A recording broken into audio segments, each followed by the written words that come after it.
How's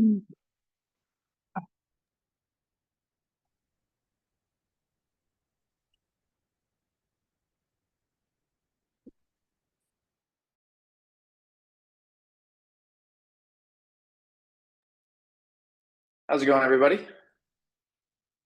Good evening.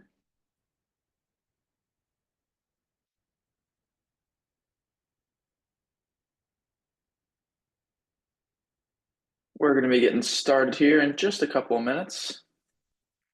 Just going to give everybody the chance to hop on in before we get going.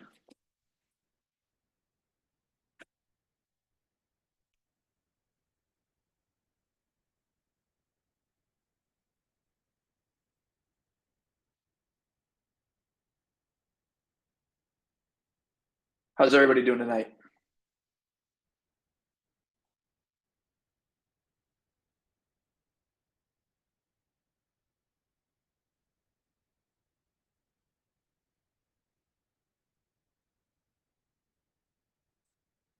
Good to see you, Adrian. Glad to hear it. Thanks for coming.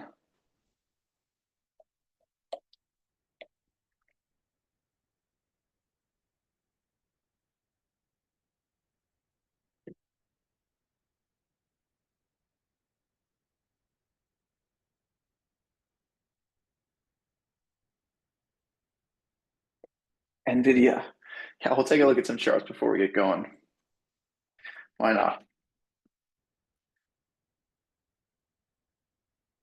Yeah, NVIDIA kind of hanging out in an interesting spot here. You got earnings in next week. What is it? It's 26th. Yeah, next Wednesday. So doesn't seem like really much going on. It's kind of just stuck back in right under these previous highs, 141 area. Also just recently filled that gap too, right around the 142 spot. So for me, not much action to do here. It's kind of wedged between a couple interesting levels. 50 simple, a couple bucks below it, and then you get the 140, 141 area right above. Not something I'd be too personally excited about at the moment. Overall market moving higher today. Another nice continuation of yesterday and the day before's hold above this previous all-time high, right around 609 or 610. Still kind of slow in the breadth department, though. Decent move higher out of the RSP, but still kind of struggling right around these highs. Maybe made it above today, which would be a positive sign. Extend that a little bit.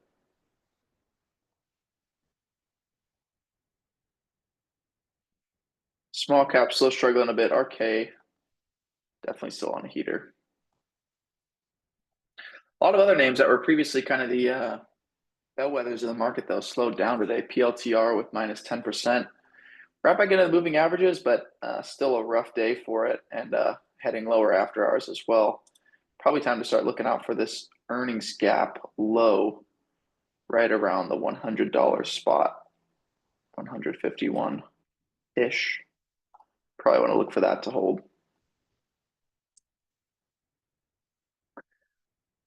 All right, I'm going to send one more message out, letting everybody know we're getting started, and then we'll get going with the topic for tonight. Cool. And just so you guys know, I made it so that you are free to unmute your mic tonight, because I figured the last time we tried it, it went pretty well. So I thought, why not go for it again? But yeah, so if you guys have any questions, you can feel free to just unmute and start talking. Yeah. All right. Well, yeah, let's get going. Let me get our PowerPoint started. So tonight, I'll just skip ahead to the trends. I'll start here. Yeah, so tonight, again, lecture 7 of the beginners course series. And we have a bit of a double header with the kind of similar content between this week and next. So this week's going to be focused on trends, and next week's going to be focused on patterns, which, in my opinion, patterns are really just different collections of trends. So kind of makes sense to have the lectures in this order. And then after lecture 9, the last 3 lectures of the class are really where we start to put everything together. With the advanced technical analysis, kind of tossing all our concepts together, price targets and positioning, where we start talking a little bit more in detail about actually building trade plans with all the concepts that we've discussed. And then finally, advanced price action. So that's supposed to be kind of a continuation of the volume price analysis course. And we'll talk a little bit more about it in detail. Oh, I got to look at this one actually. Viro mentions Grab. This one's been super popular recently, at least online. Yeah, a little bit of a heater recently. Definitely made it above, speaking of trends, started to clear above this trend here. And I mean, no matter how you draw it, whether you draw it this way or use that pivot as a reference, clearing above trend here. Two really nice kind of wicks. Oh,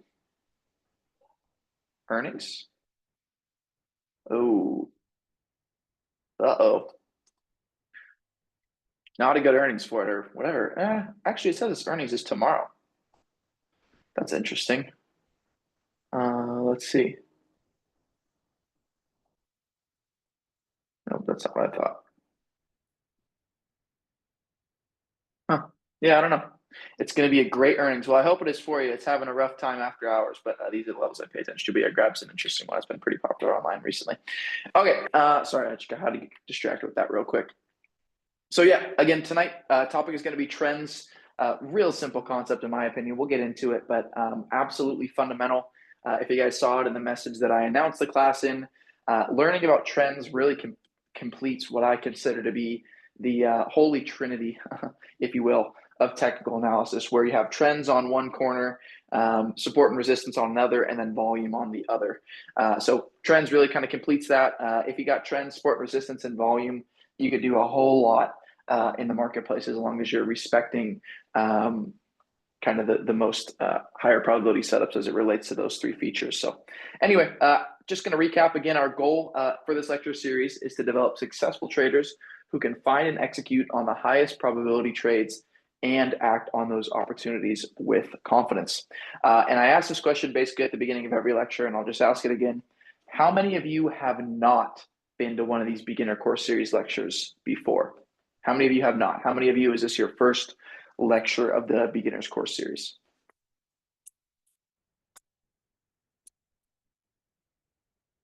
Cool. Nobody's first timer, so I'm basically preaching to the choir here at this point. All right, well, let's get right into it. You guys all know how this works, so I don't need to introduce it anymore. Starting off with trends, again, pretty simple concept here.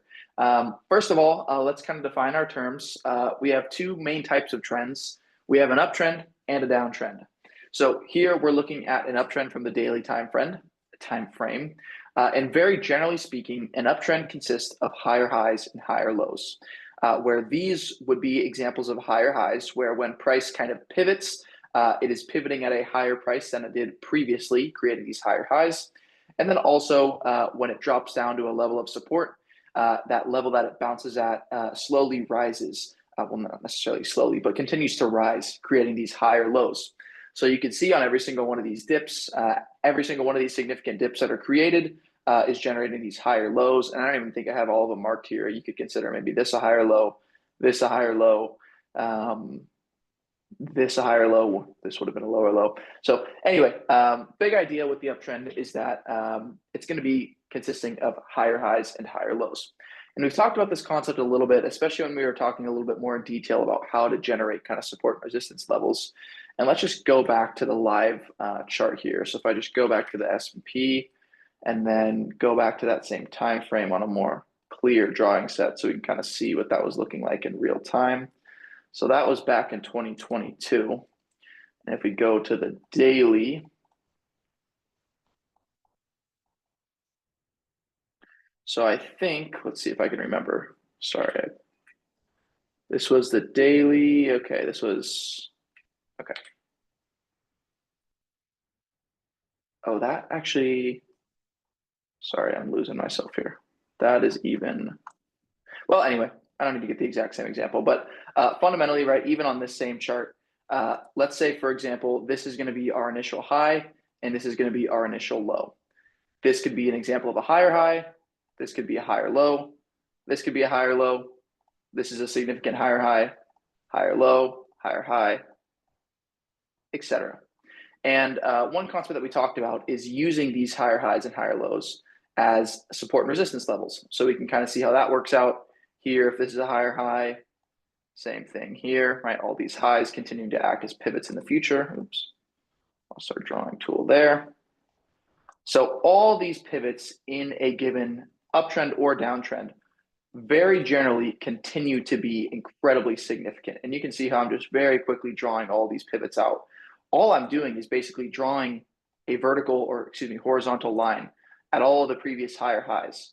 And I mean, you can see very quickly how significantly price responds once it breaks above these levels and maybe comes back down and retests. Now, it's not always perfect, but this is definitely a very important place to start when getting your key levels. And reason being, right, a lot of traders might be trend following, where if the trend is down, they're only going to look short, or if the trend is up, they're only going to look long. And once we break above these previous highs, it's all but confirmed that the trend is fully up, right? There's no reason to be short once we're breaking previous highs and holding above them, especially with some price action like this, where you have some nice long downside wicks off of this horizontal level. So anyway, uptrend, really simple. And if you want to think about it even more simply, right, an uptrend moves up and to the right. That's it, right? Very simple uptrend. Also, kind of as you saw, an uptrend can act as a support level. And again, we've talked about support and resistance in the past plenty of times, but just to redefine it one more time, generally speaking, a level of support is where you would expect buyers to step in on a given asset or equity or derivative, whatever it might be. And when you're in an uptrend, you could also use this kind of trend line as support. So if we take a look, and I'm remembering when this was actually all the way back in 2020. So let's go back to 2020 really quick. Well, even this example works. So let's go with this. So if we modify this trend just a little bit, we can take a uptrend line from this higher low here and basically draw it straight up. And that's a trend, right? And you can see now it's established. We didn't know it was acting as support until that significant higher low. And if we make any move, kind of something like this, where we move a little higher and then come back down lower, this is definitely a spot where we would probably want to be looking long, right? We have this really significant long-term uptrend, and it's probably even better visualized here on the weekly. Just a real clear long-term uptrend, kind of no way around it. And you could even, in Thinkorswim, draw this as a channel if you wanted to, which is a tool that I never really used. You could also draw this as a channel, so something a little bit more like that, where you have kind of the high end of the trend, the midline, and the upper trend of the channel. But yeah, I don't always like to draw trends like that, but something you can do in Thinkorswim. And let's see, Cake is a good uptrend example. All right, let's check out Cake. Never heard of this. Oh, Cheesecake Factory. That's funny. Yeah, let's take a look at the daily here. Yeah, so obviously an uptrend here, right? And let's even zoom out. I actually like going back to the weekly here. Let's zoom out a little further. 5 years. Let's see how this one's been behaving. Oh, even more interesting, actually. Oh yeah, look at this. So from a longer term perspective, right, this one's actually kind of neutral. We have this single high here, we have a lower high, we have this initial low here, and a higher low, higher low, higher low. So from the last 15 years, this one really isn't in an uptrend or a downtrend. It's mostly just kind of consolidating in what you might consider a wedge. But if you zoom in a bit and look at maybe just the last year, absolutely, right? Very clear uptrend. If we have this is kind of our initial high here, this is a higher high, higher low, higher high, higher low, higher high, higher low, etc., etc. So yeah, obviously, 100% agree with you. In the short term, definitely in an uptrend. Longer term, though, I'm not sure I 100% agree. Definitely a bit more neutral if you zoom out, which is why it's important to have that whole context, right? In the longer term, this thing is not even close to its prior all-time highs. It's 20, 30% below its prior highs. Let's see, what's the exact number? Oh, 20%. Yeah. So anyway, food for thought there. Get it because it's Cake. Cool. And then should be pretty intuitive, but a downtrend is the exact opposite of an uptrend. A downtrend is going to consist of those lower highs and lower lows. Again, exact opposite. So let's just take a look at some of those lower highs. If this is our initial high here, right around these prior all-time highs at 480, all of these examples would be lower highs. And really, again, just to make it very clear how I'm identifying these lower highs, all I'm looking for is places where price reversed, right? Something that I might have referred to in the past as a pivot. And if you're even having trouble kind of identifying that or what I mean by that, which I'm assuming at least one person is a little unclear on how I'm getting these levels, another way to put it even more simply is just by using a simple line chart and looking at where the line chart has at least on Thinkorswim, change color. So here would be our initial high, initial low. Here, the line chart change color. So that'd be a lower high. This is a higher low. So now we have some kind of consolidation forming here. Then here we have a higher high, higher low. No real significant move lower until here. Higher high, lower low, lower high. So now we're into a downtrend. So, I mean, this is just another simpler way to identify it. And I'll switch it back to the candle chart. Here we start to get higher lows again. So we start to reverse a little bit. Again, some kind of consolidation maybe forming here. Higher lows. We get our first higher high here. And again, when I'm talking about a higher high, I'm referring to this pivot here, right? And I can zoom in a little bit more carefully so we can see exactly what's going on here. So maybe I'm getting a little bit too detailed at this point, but basically from this box to here, we are in a downtrend. And I'll just mark it red so we know exactly what we're talking about here. Oh, that didn't work. We'll mark it this purple color. So from this box here, we are in a downtrend. And the reason being is we're setting lower highs and lower lows, right? Very simply put, this high here is lower than this one. This low here is lower than this one. Lower highs and lower lows. Once that starts to reverse is here where we set our first higher low, right? Which is where you should start to be thinking, okay, maybe a reversal is taking place. Here we set our first higher high, right? Relative to this previous high and low. Here we set another higher low, right? Another higher high, another higher low. Here we break out from where we originally started that downtrend, and then from there it's been up ever since. And let's just take a look at what this looks like on the candle chart, because you probably shouldn't be using a line chart to identify all this, but it's certainly possible. And if it wasn't clear before, now you can see, oh man, I kind of blew this chart up a little bit with all these lines. If it wasn't clear before, you can see that the pivots in the trend basically just represent where the price reversed directions, right? That's all it is, price change directions. Here in this section, price was going up. We got this red bar long upside wick. Price started going lower, set a lower low than before. That's all that's going through my mind when I'm looking through these specific examples.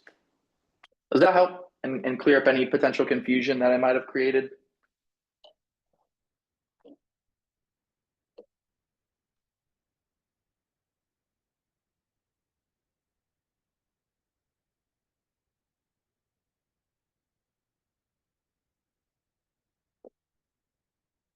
Cool. All right. So yeah, exactly as I described earlier, a downtrend consists of lower highs, as you can see marked on the chart, and lower lows, again, as you can see marked in red on the chart. Pretty simple. That's it. And also, similarly to how uptrends act as support, downtrends certainly can act as resistance, right? And this is going to be kind of the fundamental basis for a lot of patterns that we are going to talk about in our next lecture, like bull flags and pennants and triangles or wedges or whatever you want to call it all. Yep. Cool. And that's really the introduction of trends. I want to spend the rest of the lecture kind of on the charts and talk a little bit more about why they matter. But that's really the general principles. Do you guys have any questions or comments on that so far? We'll spend literally the rest of the lecture just identifying trends, talking about them. Again, super important, but yeah.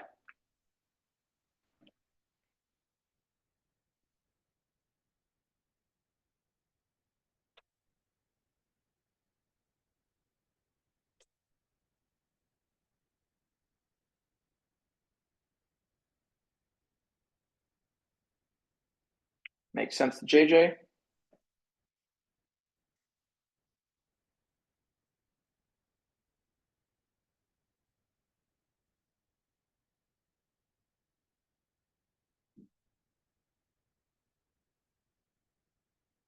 Everybody else good?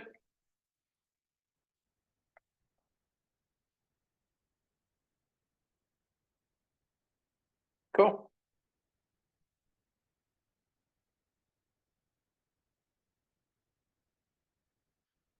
Join late. When would the next review? I'm not exactly sure I fully understand the question.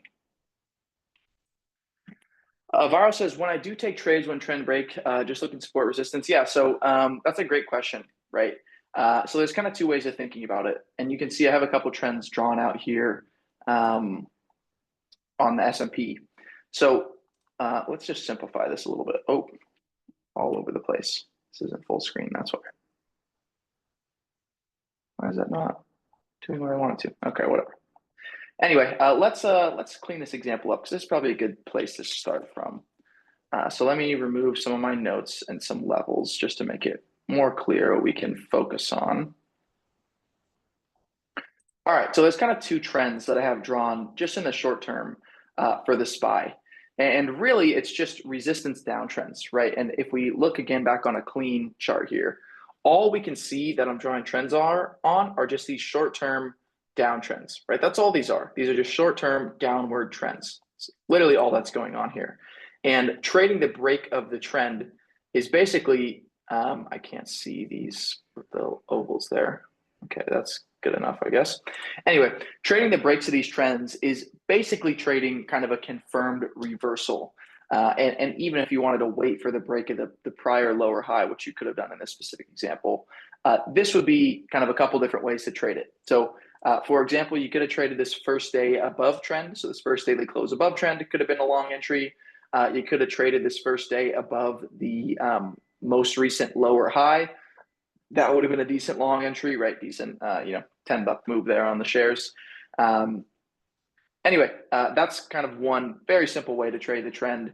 Again, same exact example is playing out basically the exact same, where super valid long entry on that first break of trend. I will say this one is a little bit more precarious considering the fact that it broke basically right into these previous highs. So I'm not sure I would have gotten long, on the day's close here. Probably would have focused on maybe the hourly or 15-minute close above this trend, right? Because you don't necessarily need to wait for the whole day to close. Could, get in a little bit earlier and then stop out based on that daily's close. Anyway, that is really simply put how I would and do trade trends is really you're just looking for that break, right? Because what does that break of trend mean? Again, right? If we're in a downtrend and we're breaking above that downtrend, well, fundamentally that means now we're transitioning into an uptrend. And as an options trader, generally speaking, right, you have a higher probability of being right on trades where you're trading in the same direction as the trend. And especially when you're getting into a position when the trend just flips, from that perspective, you have decent risk to reward, right? You're not necessarily going to be buying the highs. Obviously from these two specific examples, there's certainly better entries. If you bought down here, obviously that's going to be more reasonable. Or if you bought, on this reclaim of this pivot at 580, sure. I mean, obviously that's going to be a better entry in hindsight. But it's not always possible to catch that. And, no matter what, even if you didn't get long after a break above trend like this, you definitely shouldn't be short. And I think that's the most important thing to realize is once you break above a downtrend like this, it's pretty much the market telling you that you are no longer in a downtrend, and either you should start looking for long, you should close out your short positions, or if you feel like the market's overextended, then sure, go ahead and sit back and wait for another setup. But just at least don't go short. Does that answer your question, Viral?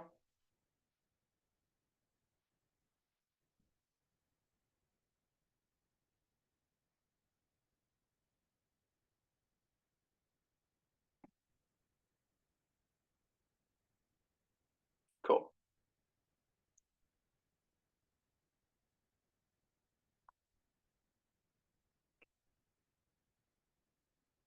For a basic lecture. Well, let's talk about it. I mean, if you have more questions that you want answered, we don't need this to be a basic lecture. Right? There's not too many of us in here, so we could crank up the difficulty. It doesn't need to be, we're 7 lectures into the beginner's course series now, so I don't think anybody's at the kind of ground level anymore. I think we're all starting to expand our knowledge a bit.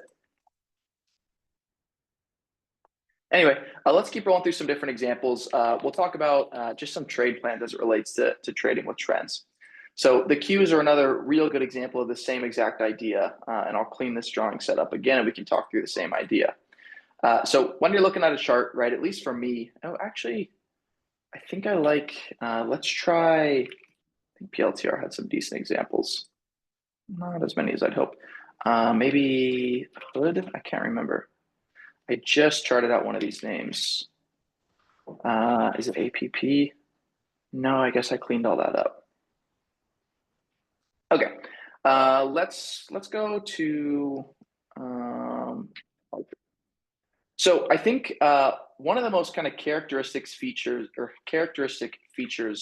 of a kind of significant, potential winner in the market is identifying these kind of tight consolidations under some short-term, I'll say, consolidation or reversal.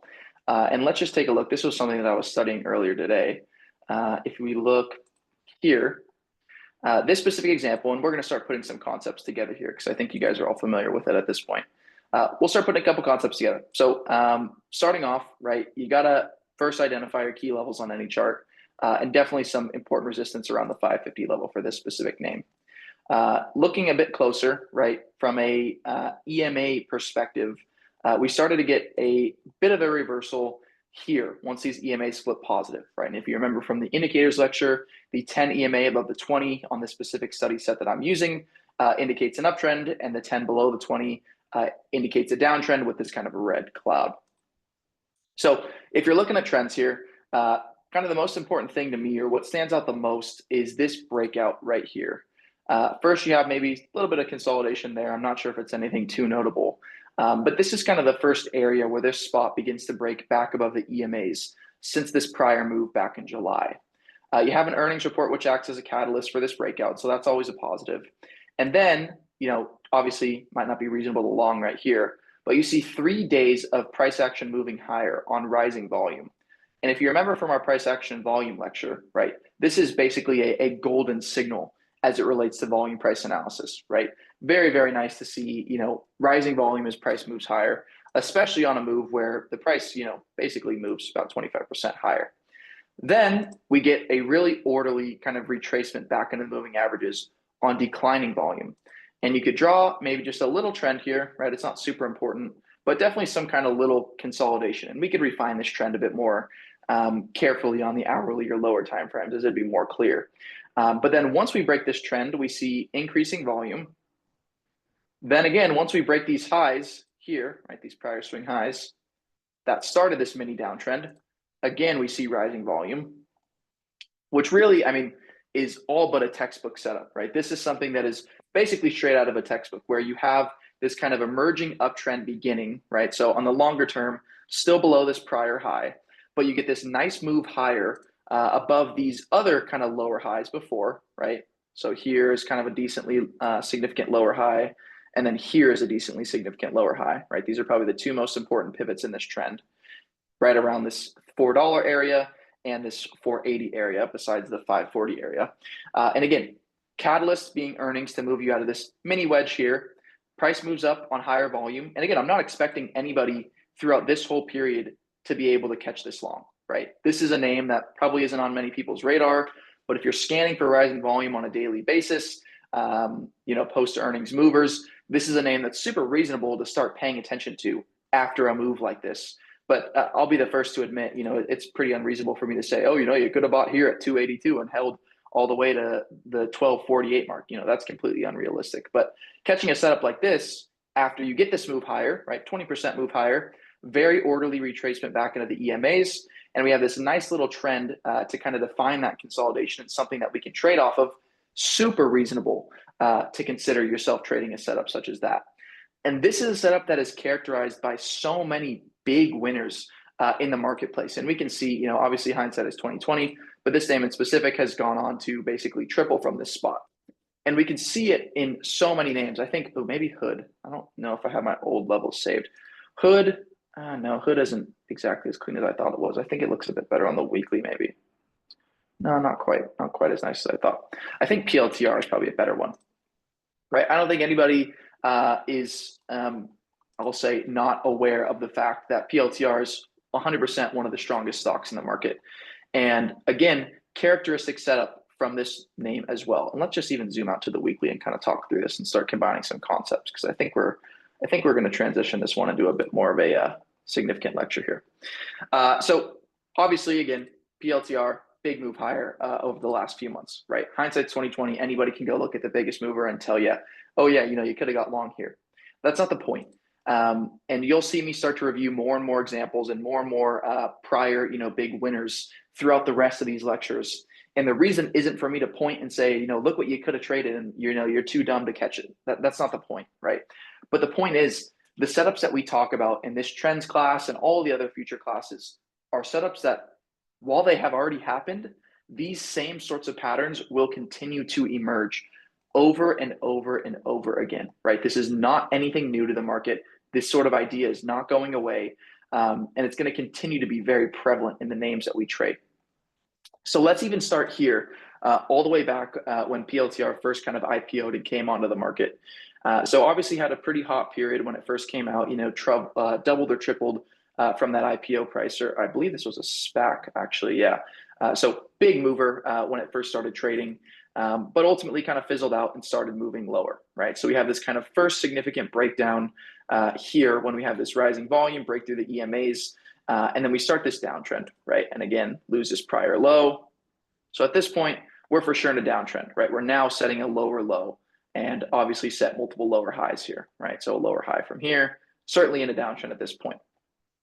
A couple mini trends that we could have traded here, right? Nice little trend in the moving averages, trade that break lower, right? We rejected that 10 and 20 EMA on the weekly, continue to move nicely lower. Then we did basically the exact same thing here, right? Again, nice break lower, continue to move down. And then price action started to move in the other direction, right? We set the significant low at 584. Then we started to base around these EMAs, so started to flatten out a little bit. Maybe another little trend that we could draw here, right, from this pivot here. I don't know if I would draw a trend there, but you could. So I'm just going to remove it for now. And anyway, nice move off these lows, right? And as we talked about in other lectures, it's very easy to tell when big players are getting into a given stock, right? It's like a whale in a bathtub, or I don't know, trying to park your car in a bathtub, right? It's pretty obvious. You're going to know, hey, there's a lot of water getting displaced here. And that's the same thing going on here, where we have this massive move higher in price, right? This stock basically doubles. Stock doubles in 6 weeks, right? That's significant, right? Stocks don't double in 6 weeks every single day.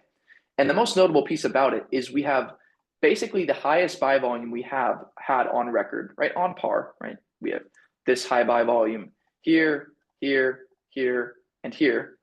All of a sudden, we have that same kind of very above average buy volume. 1, 2, 3, 4. Oops, I can't draw any more arrows. 4, 5, 6 weeks in a row. 6 weeks higher on very incredibly high volume, which this specific move indicates to everybody somebody is buying here, right? It doesn't matter how you look at it. Somebody with a lot of money, or groups of people with a lot of money, are getting into this given asset. And now we could start taking a look at our prior lower highs, right? Because now we're above all those. And we know that these previous lower highs are going to be levels of important support. And lo and behold, right, this lower high at the 14s ended up being a very key level of support here, right? So we're using those levels from our trend to be kind of that basis of the pivot that we're looking for. And again, focusing in a little bit more on this area now that we've kind of built those base assumptions, there's a whole bunch of little kind of mini trends that you can start to be paying attention to. Like this, not my favorite, but something to be watching, right? This here. And then all of a sudden, as we start to move higher, right, above these previous higher highs now, because now we're in an uptrend, all these previous higher highs start to turn into support, right? These two higher highs, here and here, from our trends, now begin acting as support. This, another higher high, and we'll just chart out all these levels and then go look at how all this looks on the daily and then refine it a bit because we're kind of blasting through this. This nice little mini flag or trend into the EMAs again, another higher high. Here, same idea, another higher high right here. We can look at how we reacted around that spot. Here, another higher high here. And now let's look at how this all kind of looks on the daily. So let's zoom in a bit. And we can see more closely how this has all behaved, right? So here, this is kind of the best example to start from, I think. Here, we have this first kind of new high being set. We have this nice little trend that we could be watching directly into the moving averages. And again, right, I'm not expecting you guys to be able to buy the bottom and sell the top. That's not the point of trading these or paying attention to these lectures or anything like that, right? The point is to be able to identify, at least at minimum, I should be long or short this stock, right? And once you see, a breakout above these prior swing highs, breakout above this trend on far above average volume, you definitely shouldn't be short, and your main focus should be looking for an entry, whether it's a break above this day's high, whether it's a retracement back into the EMAs. We'll talk about that more in future lectures. But fundamentally, when you see a break of some kind of trend like this, where you have this short-term trend lower back into the EMAs, and you very clearly break out of this trend with some authority, right? You have a nice gap up, bull bar closing near its high, 3 to 4 times the average volume. You definitely shouldn't be thinking, oh, this is a name for me to get short on, right? You're an idiot if that's how you're thinking. And again, the same pattern repeats over and over again, right? A nice little consolidation of the EMAs again, over and over again. And here, we've just been kind of trending aggressively, so not too much of a trend to pay attention to. But that's the idea, right? And we could look at so many different charts. We could probably look at Carvana, another big winner from this year, APP, another big winner, well, I guess from last year now. And these sorts of patterns are repeated over and over again, where you have these nice little consolidations after a very significant move higher, right? And what I'm saying by significant move higher is above average volume, bull bars closing near their highs, sustained moves higher, right? Holding this gap open is a big deal, right? That's an indication of strength. Once we start to see that consolidation sort of price action, it's a signal for us at least not to be short. And when we get another setup like this, this is a great example of a nice high probability long opportunity, right? We broke above these previous highs. We know price action is in the bull's favor. We get a nice consolidation of the EMAs. We pop above this trend here, and we also clear basically all these previous days closes in a single bar, and then move higher once again. Clear this other higher high here, 38.45. Anyway, I think I've explained myself for the most part. But what are your guys' thoughts on that example? I know I kind of blew through that, but I get excited about this stuff. And studying these previous winners should provide a large amount of insight to you all, because again, I can't stress enough, these patterns and concepts, they aren't going away. They've been around for, since before we could even see stocks on computers, and they'll continue to stay around even when AI starts making trades. Yeah, Aaron, let's take a look at HD. I'm interested to see what's there. Okay, so let's clean this up a bit.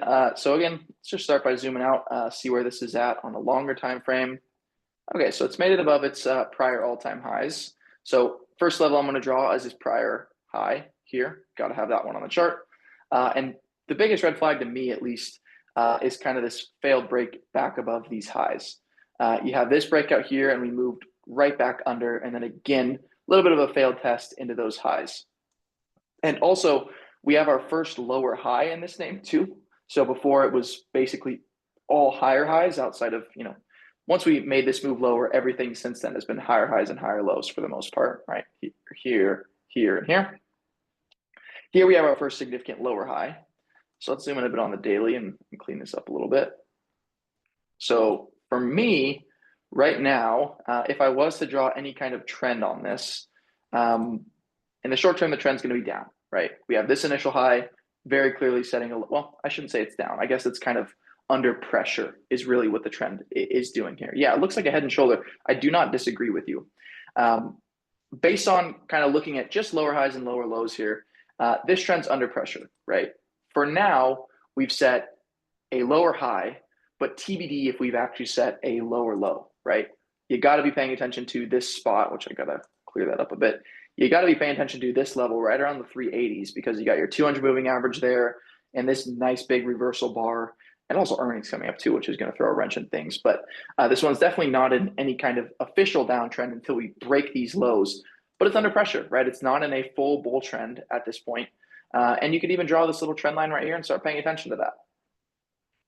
Ooh, that brings to mind another really good example, cost. This one, is this the time frame I'm looking for? I think this was a weekly thing, yeah. So this is a pretty good one. Let's go back to the daily and see how this looked. So this is kind of a nice trend that I had, and you can kind of see how this is played out, right? So really long-term kind of downtrend that was developing in Costco. This was back in 2022 through 2023. And all you really need to be paying attention to is this one level, right? So first we have this trend kind of some funny business playing around at this trend, but ultimately we kind of made it above this spot and these prior highs as well, right around here. And then once we cleared this prior high at 595, the stock has basically doubled, which is insane for a company of this market cap. But yeah, 80% higher after the break above this prior high. And really all we're looking at here is these significant pivots in the trend, right? These significant, reversal areas. These are what make the most important levels on a given chart and really give us the framework to start placing trades off of them. And I think we're foreshadowing a little bit more than I expected to be into the next few lectures, but I think it's a very valuable discussion to really understand kind of the significance of this.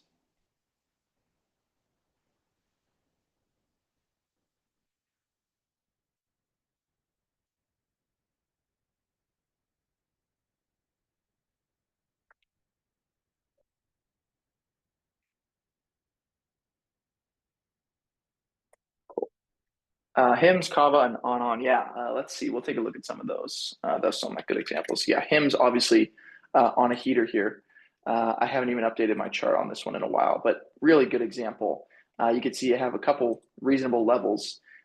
We have our all-time high back from 2020, which is 25.4, and we could zoom out and see this all the way back. So let's just see. Oops. And this is more of a point from the support and resistance lecture, right? Just getting those key levels plotted out. So our all-time high from 2020 was back at 25.40. So obviously an important spot, right? Prior all-time highs are always a place to be paying attention. And then if we look back to the daily here, we got a nice break above these all-time highs for 2020. A little bit of funny business in this area, right? There was some news here. I think that Amazon was trying to do the same thing that Hims was, but it seems like that fizzled out pretty significantly. And then nice trend here to trade off of, right? Very nice. Where even we got the break above and the retest in the same day. And again, if for some reason you didn't want the entry here and you really wanted to be extra cautious, another real obvious entry as we break above these new all-time highs, 35. They basically made it perfect for you, right? They opened price right at that spot after a massive gap higher. I mean, that was basically a gift given to the market participants after that move. So Hims really nice and very simple, right? These are the type of setups that I really like to look for, where you get just a very obvious strong move higher, right? And there's no denying this is a strong move higher, right? Even from here, wow, I can't believe I'm seeing that, right? Yeah, 80% move higher in stock price from the 19s all the way to the 34s on really far above average volume. And then just a nice low volatility consolidation, right? And, this is a big drop in the stock price. This is about a 30% drop. However, we're not seeing any major selling volume come through. It's all pretty much below average. And then right before we break out, we start to see those buyers step in once again. And then obviously we can all see what's happened since that breakout, right? So again, these are characteristic setups of market leaders, right? These are the sorts of things that you want to be looking for, is these kind of strong moves higher, a nice consolidation right back into the EMAs, and then basically, never looking back. Yeah, that's a good question. The yellow volume, basically the way that I have that set up is the volume plots yellow when the volume amount is 3 standard deviations higher than the 200 moving average, I believe. I got to check the script really quick. I actually don't remember. Give me a sec. Yeah, so right now it's plotting basically these volume bars as yellow when volume is 2 standard deviations above the 200 moving average. And basically it's in the name of the script, right? All it's doing is just helping to identify high volume. That's basically it.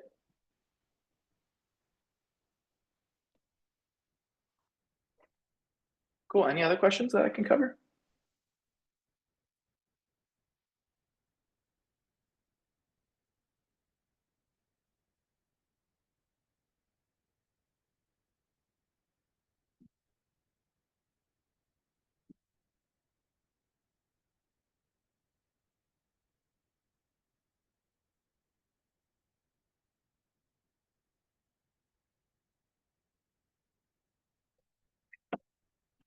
Most don't know what standard deviation is. Sure.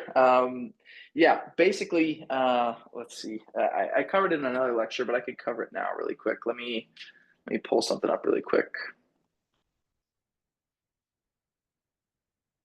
So I don't think the way that I'm employing standard deviation in this specific example is really obeying the laws of statistics here. But basically, if you remember your kind of basic statistics class, um, the way standard deviations work is that generally they're used to kind of represent where data is located relative to the average of that given data set. So, for example, if this parabola here represents a normal distribution of a data set, you can see about, let's see, what's 34 times? 68% of all data is within one standard deviation of the mean. So the zero line is the mean, and this minus one sigma and plus one sigma are negative one standard deviation and plus one standard deviation. Then you could see within two standard deviations, we add 13.6% on both sides, meaning that 95% of all data is going to be within two standard deviations of the mean. And then finally, the area between 2 and 3 standard deviations is going to be about 4% of all data. So basically what this represents is that anything that's really 3 standard deviations above the mean is going to be pretty significantly low probability. So again, I don't think I wrote the script myself. So obviously it's not really super low probability. We wouldn't expect to see 40, 30% of the volume bars to be painted yellow if they're really following that same normal distribution. However, I still think the calculation is valuable, right? It's just making it real clear when you have volume that is much more notable than average, right? It's making it basically foolproof. And I think we could plot the line even to see the threshold that it's looking at. If I go into, I'll just do this really quick.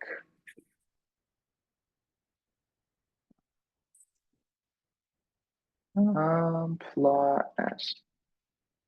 See if that works. We'll do it SDiv. Oh, gotta do this. Oh, wait. Oh, the plot's already in there. Hang on. What am I doing?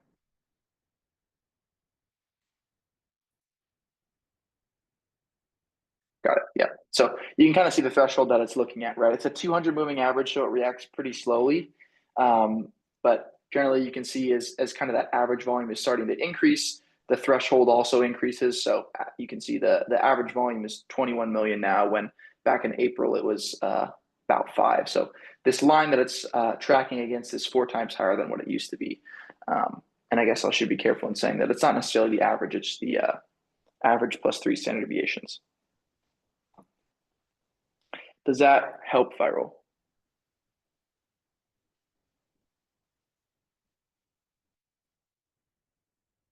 Would I check docu in March calls? Yeah, let's take a look. Let's have some fun and see if we can employ some of the concepts. You're in March calls, bloodbath. Wait, oh, docu. I was like, how is this a bloodbath for you? I don't. Okay, I'm looking at the wrong stuff. Docu. Okay, so you're holding March calls.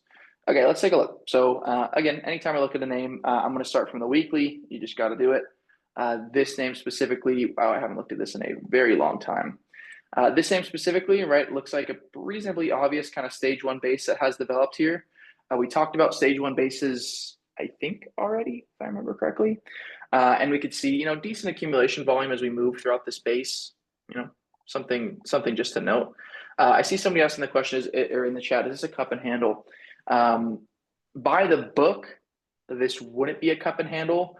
In order to have like a real cup and handle, you have to see, I'm trying to draw it out. Both sides of the cup need to be basically equal to each other, which in this case, obviously there's a really big discrepancy between the two.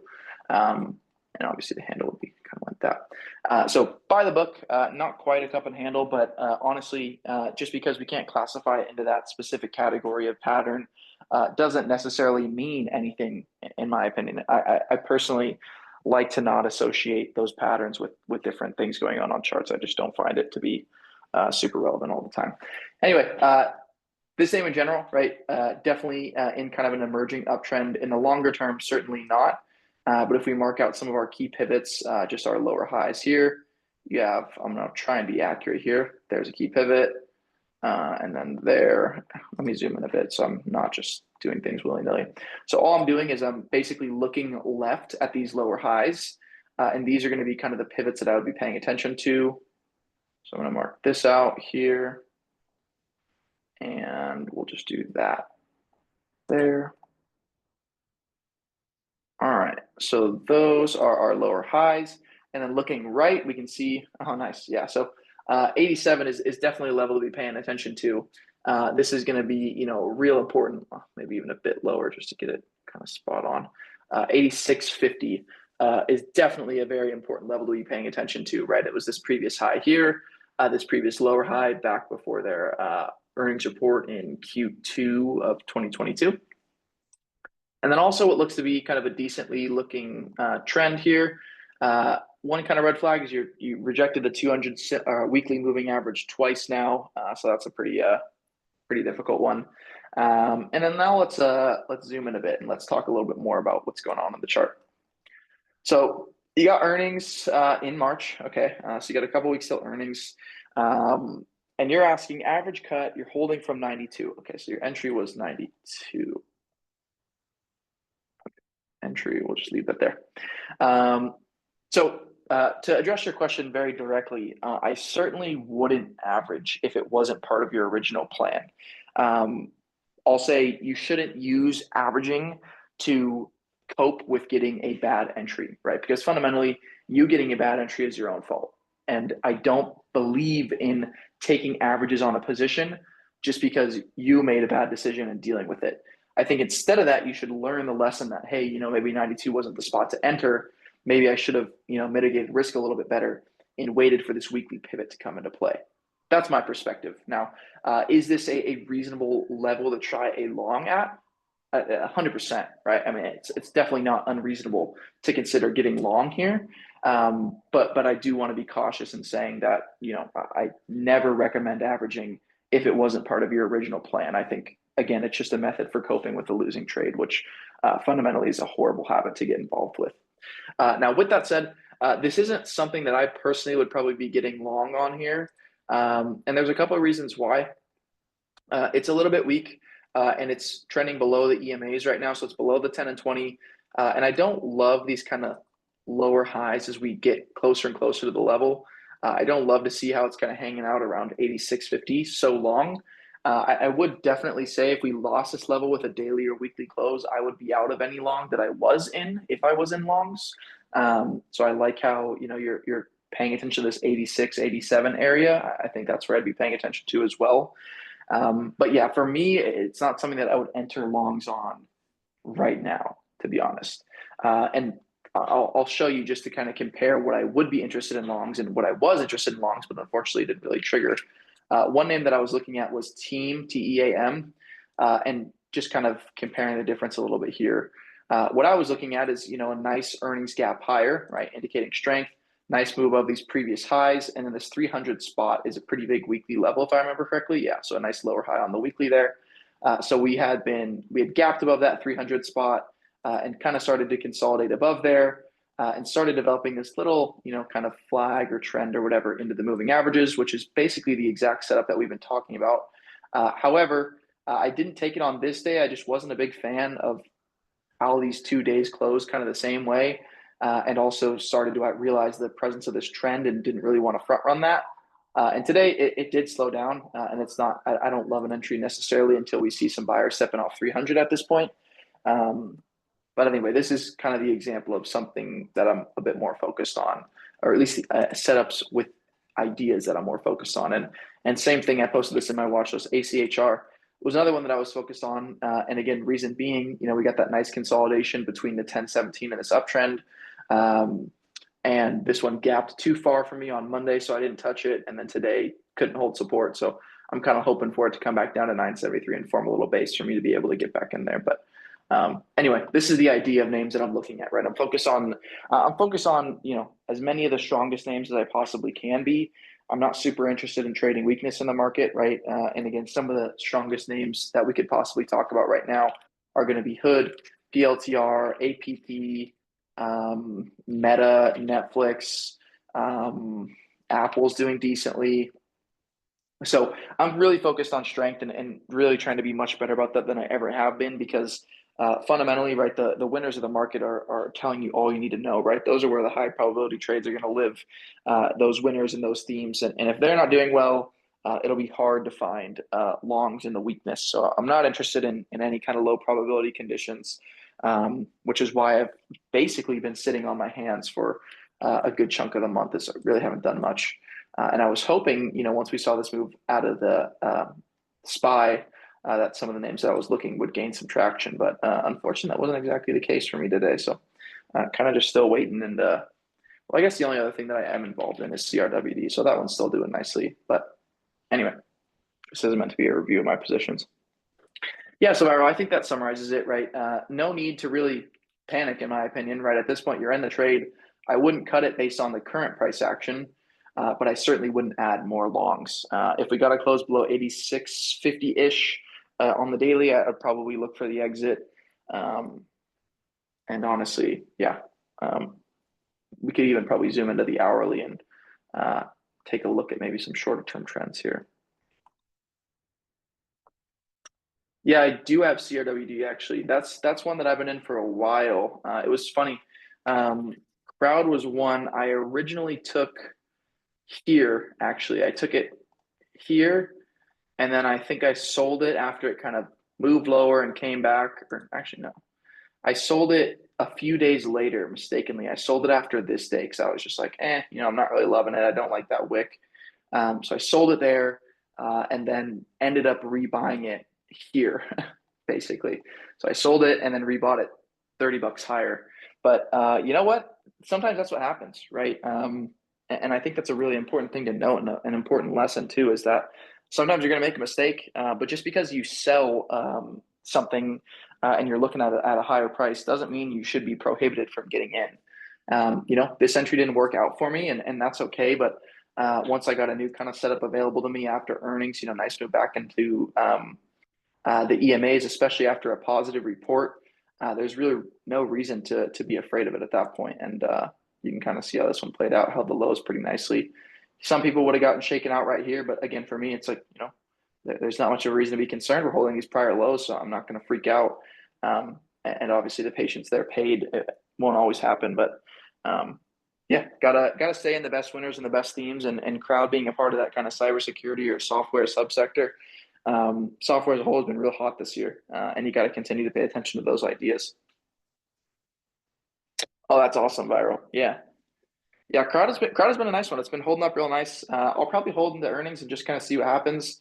Obviously got a pretty nice cushion now. About 30% on the position, I think, or let's see. I think I'm in at like 340 something. Yeah, so about 30% on the position.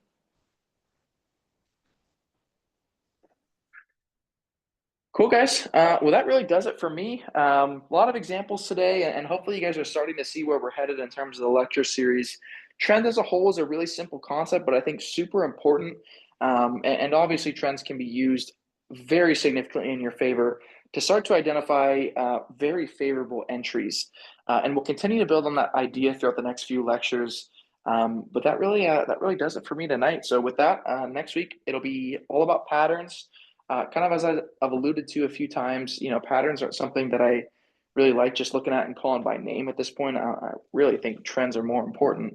But I'd be doing you guys a disservice if we didn't talk about patterns in the beginner's lecture. So we'll talk about patterns next week. And then the last thing is going to be sectors. And then we'll have basically everything we need to start throwing some of the best watch lists known to man. Cool, guys. Appreciate your time. And I'm looking forward to seeing you guys all in the next one. Adios, everybody. Have a great night.